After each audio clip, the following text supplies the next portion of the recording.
السلام علیکم۔ 12 ربیع الاول سیرت پاک صلی اللہ علیہ وسلم، سیرت النبی صلی اللہ علیہ وسلم کے متعلق اہم باتیں اور یاد رکھنے کے قابل اہم باتیں۔ 12 ربیع الاول پیر کے روز 20 اپریل 571 عیسوی کو صبح کے وقت جناب آمنہ کے یہاں ولادت ہوئی حضور پاک صلی اللہ علیہ وسلم کی، اور دنیا و آخرت کی برکتیں لے کر ایک سراپا نور بچہ دنیا میں تشریف لے آیا۔ آپ ہی پیغمبر آخر الزمان رحمت عالم حضرت محمد صلی اللہ علیہ وسلم تھے۔ اسی روز صبح کے وقت مکہ سے سینکڑوں میل دور یثرب میں ایک یہودی عالم ایک ٹیلے پر چڑھ کر پکارنے لگا، اے یہودیو، اے گر وہ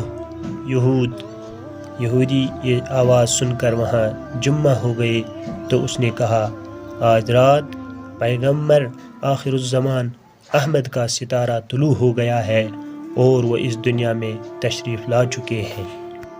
دوستو، اسی روز مکے میں ایک یہودی نے اپنے قریشی دوستوں سے پوچھا، قریشیوں، کیا آج تمہارے قبیلے میں کوئی بچہ پیدا ہوا ہے؟ قریشیوں نے کہا کہ ہمیں معلوم نہیں ہے۔ یہودیوں نے جواب دیا، میں تمہیں بتلاتا ہوں کہ آج دنیا کی آخری امت کا نبی پیدا ہوا ہے صلی اللہ علیہ وسلم۔ اب قریشیوں نے تحقیق کی تو پتہ چلا کہ عبد المطلب کے پوتا ہوا ہے۔ قریشیوں نے اس یہودی کو بتلایا تو اس نے آ کر آپ صلی اللہ علیہ وسلم کی زیارت کی اور کہا، قریشیوں، تمہیں مبارک ہو، اس بچے سے تمہیں مشرق و مغرب میں زبردست شہرت ملے گی۔ عبد المطلب کو جیسے ہی پوتے کی خبر ملی وہ فوراً آئے اور آپ کو گود میں لے کر پیار کیا۔ پھر وہ آپ صلی اللہ علیہ وسلم کو لے کر حرم میں گئے اور آپ کو گود میں لے کر بیت اللہ کا طواف کیا۔ انہوں نے اپنے مقدس پوتے کا نام محمد صلی اللہ علیہ وسلم رکھا، جس کے معنی ہے وہ شخص جس کی سب تعریف کریں۔ لوگوں نے جب سنا کہ عبد المطلب نے پوتے کا نام محمد رکھا ہے تو انہوں نے اس کی وجہ پوچھی۔ عبد المطلب نے جواب دیا، میں نے یہ نام اس لیے رکھا ہے کہ آسمان پر خدا تعالی اور زمین پر اس کی مخلوق اس بچے کی تعریف کرے۔ قریش میں یہ دستور تھا کہ ماں بچے کو خود دودھ نہیں پلاتی تھی، بلکہ دوسرے قبیلوں اور بستیوں سے دودھ پلانے والیاں آ کر اجرت پر بچوں کو دودھ پلانے کے لیے لے جاتی تھے۔ حضور اکرم صلی اللہ علیہ وسلم نے شروع میں کچھ دن اپنے والدہ کا دودھ پیا اور اس کے بعد جناب آمنہ نے حضور پاک صلی اللہ علیہ وسلم کو ایک عورت صوبیہ کے سپرد کر دیا تاکہ جب تک دائیاں بچوں کو لینے آئے اس وقت تک صوبیہ آپ کو دودھ پلائے۔ کچھ دن بعد قبیلہ بنی سعد کی دودھ پلانے والی عورتیں مکہ پہنچ گئیں اور انہوں نے آ کر قریش کے گھروں سے اپنے لیے بچے حاصل کرنے شروع کر دیے، مگر عبد المطلب کے گھر کوئی دایا نہیں آئی کیونکہ یہ کوئی امیر آدمی نہیں تھے۔ ان عورتوں نے یہ خیال کیا کہ اس بچے کا باپ زندہ نہیں ہے، اس لیے ہمیں کچھ زیادہ انعام نہیں ملے گا۔ اسی طرح ہر عورت کو ایک ایک بچہ مل گیا، صرف ایک انا ایسی رہ گئی جسے کوئی بچہ نہ ملا۔ یہ دائی حلیمہ بنت زعیب تھے۔ حلیمہ کو بچہ نہ ملنے کا بہت رنج تھا۔ انہوں نے اپنے شوہر سے کہا، مجھے اس بات سے بہت لاج آتی ہے کہ میں اپنی ہم جولیوں کے ساتھ خالی ہاتھ واپس جاؤں۔ اب میں اس یتیم بچے کو ہی لے کر آتی ہوں، کیا خبر خدا ہمیں اس کے ذریعے برکت عطا فرمائے، آمین۔ اس کے بعد وہ اسی وقت جناب آمنہ کے پاس گئے اور اس مقدس بچے کو لے کر آ گئے۔ حلیمہ بہت غریب اور کمزور عورت تھے۔ ان کی چھاتیوں میں اتنا کم دودھ ہوتا تھا کہ خود ان کے بچے کا پیٹ نہیں بھرتا تھا، جب وہ حضور پاک صلی اللہ علیہ وسلم کو لے کر آئے تو انہوں نے اپنی سوکھی ہوئی چھاتی آپ کے منہ سے لگا دی، مگر اس وقت حلیمہ کی حیرت کی کوئی انتہا نہ رہی، یعنی حیرت کی کوئی انتہا نہیں رہی جب انہوں نے دیکھا کہ ان کی چھاتیوں سے اس قدر دودھ آ رہا ہے کہ بچہ کو دسکا لگنے کا ڈر ہوتا تھا۔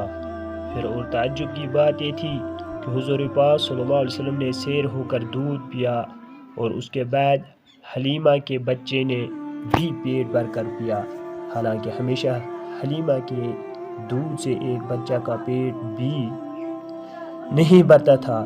پھر حلیمہ کے شوہر اپنی اونٹنی کا دودھ دوہنے بیٹھے۔ ان کی اونٹنی بھی بے حد دبلی اور کمزور تھی، اسی لیے اس کے تھنوں میں بھی بہت کم دودھ ہوتا تھا، مگر انہیں حیرانی ہو رہی تھی کہ اونٹنی کے تھن دودھ سے بھرے ہوئے ہیں۔ انہوں نے دودھ لیا تو وہ اتنا زیادہ تھا کہ ان دونوں کے پی لینے کے بعد بھی بچ گیا۔ یہ دیکھ کر حلیمہ کے شوہر نے کہا، حلیمہ تم تو خدا کی قسم بہت ہی مبارک بچہ لائی ہو۔ جب سے ہم بچے کو لے کر آئے ہیں ہماری غریبی اور تکلیف ایک دم ختم ہو گئی ہے۔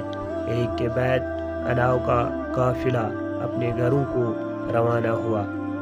حلیمہ کی اونٹنی چلنے میں سب سے کمزور تھی، مگر اس وقت جب وہ حضور پاک صلی اللہ علیہ وسلم کو گود میں لے کر سوار ہوئے تو وہ ایک دم اتنی تیز دوڑنے لگی کہ سب سے آگے نکل گئی۔ حلیمہ کو اس بات پر خود تو حیرت ہو رہی تھی، مگر ان کی ہجولیوں کو ان سے زیادہ تعجب تھا۔ آخر ان سے رہا نہیں گیا اور انہوں نے حلیمہ سے پوچھا، حلیمہ کیا وہی اونٹنی نہیں ہے جب تم آئی تھے تو یہ چلنے میں بہت سست تھی، مگر اب تو وہ سب سے آگے جا رہی ہے۔ گھر پہنچ کر حلیمہ اور ان کے شوہر دیکھتے تھے کہ ہر بات میں ان کی برکتیں نازل ہو رہی ہے۔ یہ سال خشکی تھا، جنگل سوکھے پڑے تھے اور سب جانور بھوکے رہنے کی وجہ سے کمزور ہو گئے تھے، مگر حلیمہ کے جانوروں پر قحط کا کوئی اثر نہیں تھا۔ ان کی بکریاں جنگل سے پیٹ بھر کر آتی اور پھر خوب دودھ دیتی۔ جب حلیمہ آپ کو دودھ پلاتے تو آپ صرف ایک چھاتی کا دودھ پیتے۔ اس سے حلیمہ نے سمجھ لیا کہ آپ دوسری چھاتی کا دودھ ان کے بچے کے لیے چھوڑ دیتے ہیں۔ دودھ پینے کی مدت پورے ہونے کے بعد آپ صلی اللہ علیہ وسلم کے مکے جانے کا وقت آ گیا۔ ادھر حلیمہ 2 سال سے آپ کی برکتیں دیکھ رہی تھے، اس لیے وہ آپ کو جدا کرنا نہیں چاہتی تھے۔ اس لیے انہوں نے فیصلہ کیا کہ اس وقت بچے کو لے جاؤں اور پھر مکے پہنچ کر آمنہ سے اجازت لے لوں گی کہ وہ اپنے بچے کو کچھ دن اور میرے پاس چھوڑ دے۔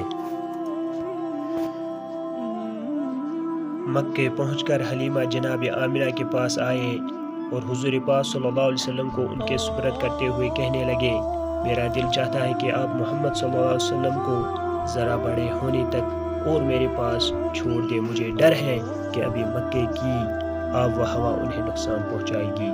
جناب آمنہ نے شروع میں تو انکار کیا، مگر جب حلیمہ کا اصرار بہت بڑھا تو انہوں نے اجازت دے دی۔ حلیمہ فوراً حضور پاک صلی اللہ علیہ وسلم کو لے کر پھر اپنے گاؤں میں آ گئے۔ حلیمہ اور ان کے شوہر ہر مدت سے حضور پاک صلی اللہ علیہ وسلم کی برکتیں دیکھ رہی تھے، اس لیے وہ دل و جان سے آپ کو چاہنے لگے تھے اور ہر وقت آپ کو اپنے ساتھ رکھتے تھے۔ جب آپ صلی اللہ علیہ وسلم کی عمر مبارک 4 سال سے زیادہ ہو گئی تو آپ کبھی کبھی بکریاں لے کر جنگل جانے لگے۔ ایک روز آپ حلیمہ سے اجازت لے کر دوسرے بچوں کے ساتھ بکریاں چرانے جنگل چلے گئے، یعنی چرانے جنگل چلے گئے۔ وہاں آپ ایک جگہ بیٹھ کر بکریوں کے دیکھ بھال کرنے لگے اور دوسرے بچے کھیل کود میں لگ گئے۔ جب دوپہر کا وقت ہو گیا تو اچانک حضرت جبرائیل علیہ السلام حضور پاک صلی اللہ علیہ وسلم کے پاس آئے اور انہوں نے آپ صلی اللہ علیہ وسلم کو چت لٹا دیا، یعنی پھر انہوں نے آپ کا سینہ چاک کر کے اس میں دل نکالا اور اس کو دو کر واپس رکھ دیا۔ پھر انہوں نے آپ صلی اللہ علیہ وسلم کا سینہ برابر کیا اور واپس چلے گئے۔ دوسرے بچے یہ منظر دیکھ کر ڈر گئے، وہ سب سیدھے دائیں حلیمہ کے پاس پہنچے، یعنی سب بچے دائیں حلیمہ کے پاس پہنچے اور انہوں نے بتایا کہ کسی نے محمد صلی اللہ علیہ وسلم کو قتل کر دیا، نعوذ باللہ۔ وہ دونوں یہ سنتے ہی بدحواس ہو کر حضور پاک صلی اللہ علیہ وسلم کے پاس آئے، دیکھا تو آپ صلی اللہ علیہ وسلم جنگل میں ڈرے ڈرے سے کھڑے ہیں۔ حلیمہ کے شوہر نے ایک دم آپ کو اپنے سینے سے لگایا اور چمکا کر اصل بات پوچھی۔ آپ نے انہیں بتلایا کہ میرے پاس 2 آدمی آئے، انہوں نے مجھے پکڑ کر سیدھا لٹایا، پھر انہوں نے میرا سینہ چاک کر کے کوئی چیز نکالی اور دوبارہ سینہ برابر کر کے چلے گئے۔ اس واقعہ سے یہ دائم حلیمہ اور ان کے شوہر بہت ڈر گئے کہ آپ کو کہیں کوئی نقصان نہ پہنچ جائے، اس لیے اس کے بعد جلد ہی دائیں حلیمہ حضور پاک صلی اللہ علیہ وسلم کو لے کر مکہ آ گئی۔